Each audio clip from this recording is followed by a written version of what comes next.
The Trump administration decision to open most federal waters to oil and gas drilling, and then exempting waters off of the Florida coast, has angered everyone from state officials, environmental advocates and even the oil industry. Interior Secretary Ryan Zinke has faced intense criticism from all sides after announcing last week that the U.S. is considering allowing drilling all along the Pacific and Atlantic coasts. Zinke tried to calm his critics on Wednesday, saying that he will meet with every governor affected by the expansion. "I will no doubt talk to every governor," Zinke told The Washington Post. "It doesn't matter to me whether you're Republican or Democrat. This is going to be a long process. This is going to be at least a year with public comment.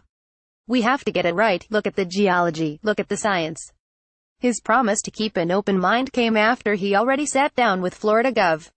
Rick Scott. "Quite frankly, Gov. Scott called me and he also expressed in writing a desire to have a meeting," Zinke told The Washington Post. Rob Kerr. Associated Press. Governors from a majority of the coastal states have questioned the administration's decision to open up 90% of the country's federal waters and sell 47 leases for oil drilling platforms, and asked why Florida received an exception. "New York doesn't want drilling off our coast either, Gov."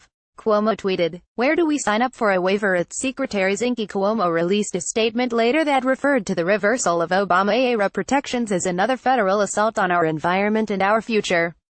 There have been no oil lease sales in the Atlantic since 1983. Several state officials, from up and down the eastern and western seaboards and from both sides of the aisle, have publicly asked Zinke to be made exempt from the proposal. Lawmakers from several states, including California, Oregon, North Carolina, Virginia, Maryland, New Jersey, and Washington, all requested exclusions last year, but Zinke favored Florida, which did not preemptively ask for an exemption. Zinke initially said that the Sunshine State received special treatment because fellow Republican Scott is a straightforward leader that can be trusted, leading to cries of favoritism. Some balked at Zinke's claim that Florida is unique and its coasts are heavily reliant on tourism as an economic driver. "California is also unique. Our coasts are heavily reliant on tourism as an economic driver. Our local and state voice is firmly opposed to any and all offshore drilling," Xavier Becerra, California's Attorney General, tweeted at Zinke. "If that's your standard, we, too, should be removed from your list immediately." It's not just jealous lawmakers who are blasting the decision to exempt Florida waters from the new expansion. Jonathan Ernst. Oil industry insiders who cheered Zinke's announcement last week are up in arms over the prospect of the coastal waters along the western shores of the peninsula being off-limits.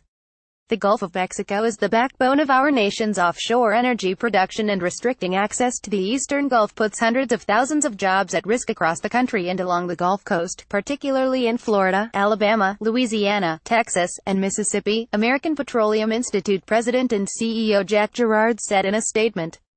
National Ocean Industries Association President Randall Luthi offered a similar sentiment.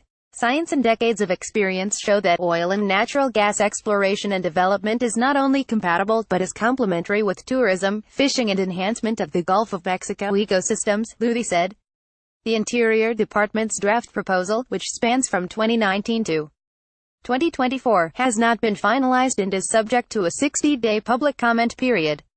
The plan replaces President Barack Obama's $20,172,022 offshore gas and drilling program that included 11 lease sales, 10 of which were in the Gulf of Mexico. Hallie Takzeep. The 47 lease sales included in Zinke's proposal include 19 off the coast of Alaska, including 1 Arctic Ocean lease sale every year, 9 off the Atlantic coast, 12 in the Gulf of Mexico, including 1 in the Eastern Gulf that is under a congressional moratorium from new leasing until 2022, and 7 in the Pacific. The plan was immediately condemned by environmentalists, who pointed to the 2010 BP Deepwater Horizon oil spill in the Gulf of Mexico as an example of the risks associated with offshore drilling.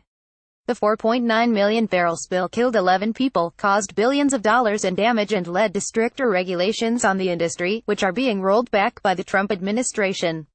"Trump's trying to turn our oceans into